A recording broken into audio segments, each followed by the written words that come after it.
There's been so much hype surrounding Spencer Rattler and the Saints' new quarterback into the room, but what does this mean for Derek Carr? How is he getting along with Klint Kubiak? We got some updates this weekend, and we're going to talk about it right here on the Straight Up Saints podcast. You're listening to the Straight Up Saints podcast.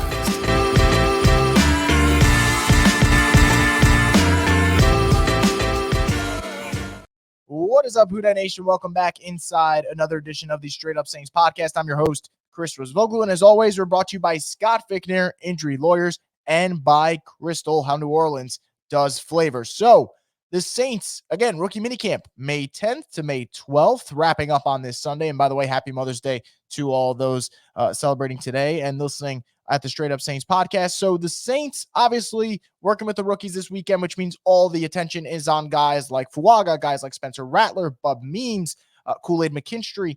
But there is also going to be updates on the veterans. And on Saturday night, we talked a little bit about Alvin Kamara and Taysom Hill and how we got to know about what their roles may be this upcoming season, right?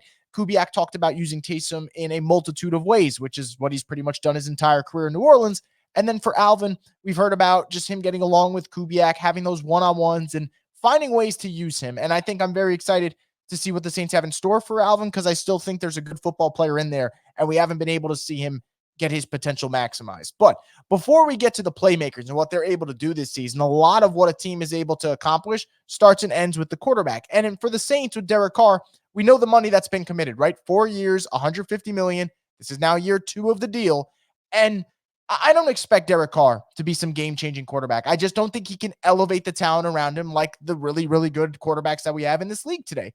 But I do think that the way he started the year, he was bad to the point of I don't think that's who Derek Carr is. Now, do I think Derek Carr is as good as the way he played in the last 5 games? No, he's somewhere in the middle. And I think it's going to be up to Kubiak to get that kind of middle-of-the-road quarterback where at the end of the day, when you're ranking him in the league, you go, all right, he's the 16th best quarterback. Because right now, with the outlook of Derek Carr and the way the league thinks about him, it obviously isn't very high. Last week we talked about where he was ranked.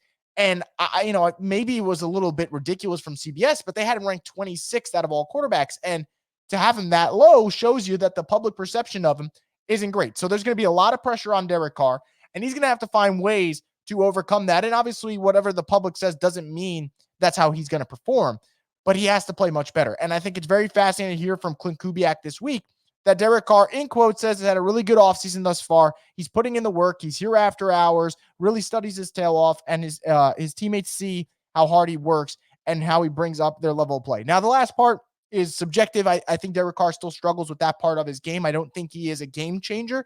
I think he's, again, a middle-of-the-road quarterback.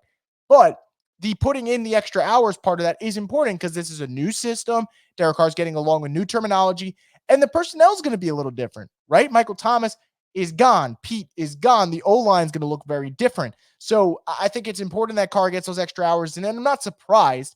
I know Derek Carr gets dunked on by me, by plenty of fans, although I think I'm easier on Derek Carr than the rest of the Houdat Nation. I think that it's not surprising. I do think he's a hard worker. You don't have to like him. I think he puts in the hours. And we're hearing that from Klint Kubiak. For me, I just think it's kind of, not that it should be the case, but I think it's more belief that the Saints feel like they might be able to get something out of Derek Carr this year. And it might not be elite level quarterback play because I just don't think those two go together. But I think Kubiak is going to make life easier for him. And I always go back to look at the numbers that Kirk Cousins was able to put up during the one season with Kubiak as his offensive coordinator. Now, the Vikings didn't have team success, so that's not the best metric of it. But if you're just going off the numbers, he had 33 touchdowns and 7 picks. And if Derek Carr had 33 touchdowns and 7 picks, that'd be a damn good season. So I think for New Orleans, it's making sure you make life easier around Derek Carr, but there's no question about it. There's no quarterback competition. He is going to be the number one guy, and it's good to know that him and Klint Kubiak are putting in those extra hours because I think there was a clear disconnect with Carr, with Pete Carmichael as the season went on. In the beginning of the year, it seemed like they were kind of in lockstep. It sounded like things were going well, and as the frustration stemmed after the 2-0 start to the season was pretty much just derailed in a matter of weeks, you can see that there was friction. There was tension on the sidelines, whether it was Carr barking at teammates or coaches. So I think for him and Kubiak, they got to get on the same page. And that's probably the most important thing for the Saints this year. We could talk about Dennis Allen being a bad coach. We could talk about other things. We could talk about injuries, the inexperience on the O-line. If Kubiak and Carr can't make it work, then whatever you want the Saints to be on the optimistic scale of things, they'll never reach that. They'll never reach that goal if those two can't figure it out. So, again, starts and finishes with the quarterback. And I don't think Derek Carr is a game changer, but by all means, they got to find a way to make life easier for him. And if he can't, all right, you got your answer. I mean, I think you already kind of got your answer that he hasn't been worth the investment. But if he struggles with Kubiak when you get him the new system, still got decent enough playmakers around him, then he's not it. And I think the Saints kind of already are trying to hedge that by bringing in young quarterbacks. Now, speaking of young quarterbacks, there is so much excitement surrounding Spencer Rattler, despite the fact that he hasn't even played in an NFL preseason game yet.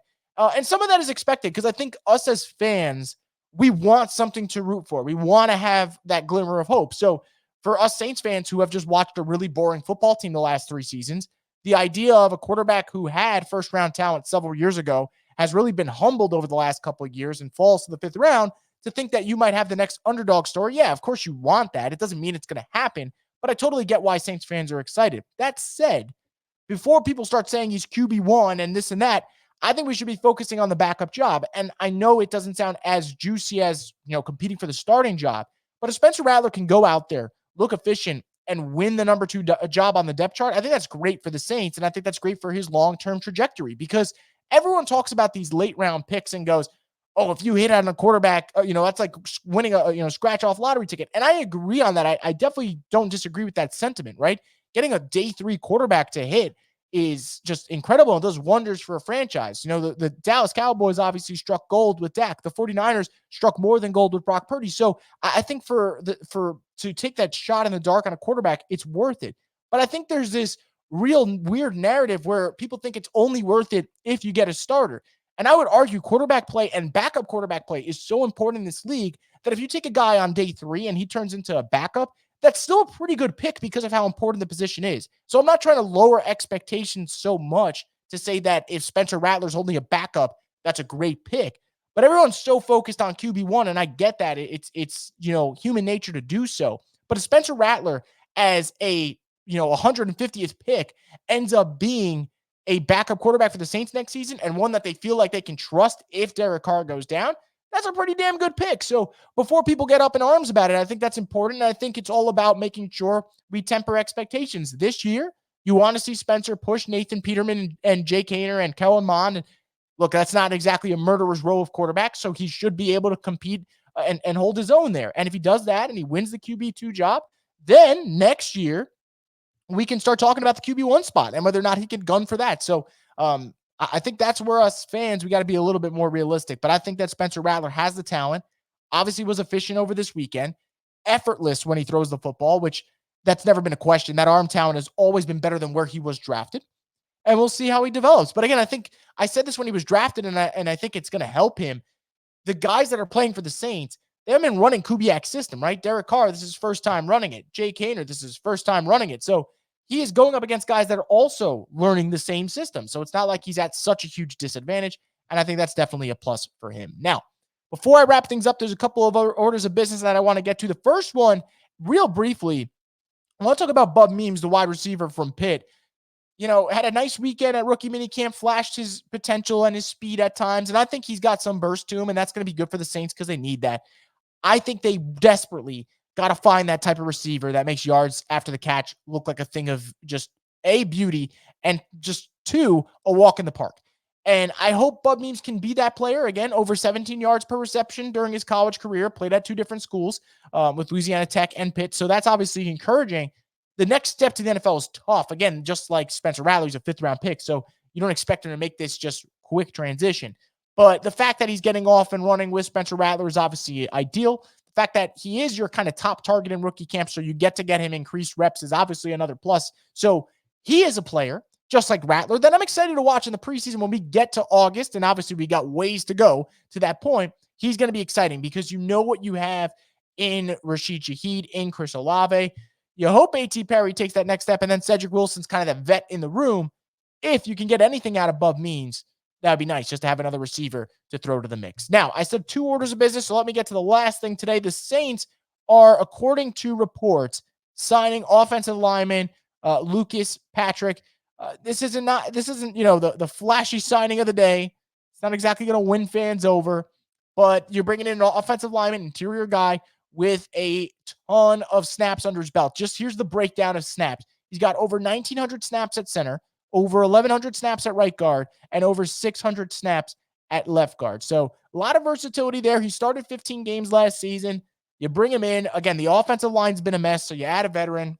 You can't knock it. You can't knock it at all. They need depth. You don't know what the five best linemen are going to be at the moment. You can't say it with confidence. So you bring in Lucas Patrick, and hopefully he ends up doing damage for the Saints. If not, again, it's a one-year deal. You're not expecting much. So the Saints adding some depth, and we'll see if that pays any dividends later in the year. But that's going to wrap it up, guys, for this edition of the Straight Up Saints podcast. As always, make sure to subscribe to Boo Crew Media. And if you haven't, hit the notification bell so you get alerted for new videos like this. Comment below what you think about the quarterback situation. Derek Carr, do you have any confidence in him going into 2024, or is that door completely slammed shut? Spencer Rattler, QB2, is it too early to talk about that, or are you ready to jump the gun and go to QB1? Let me know. And just in general, outside of that, which rookie are you most excited for? I want to see in the comment section below, and I'll get back to you. As always, guys, subscribe to the channel and stay tuned for more from the Straight Up Saints podcast, the destination for the Who Dat Nation.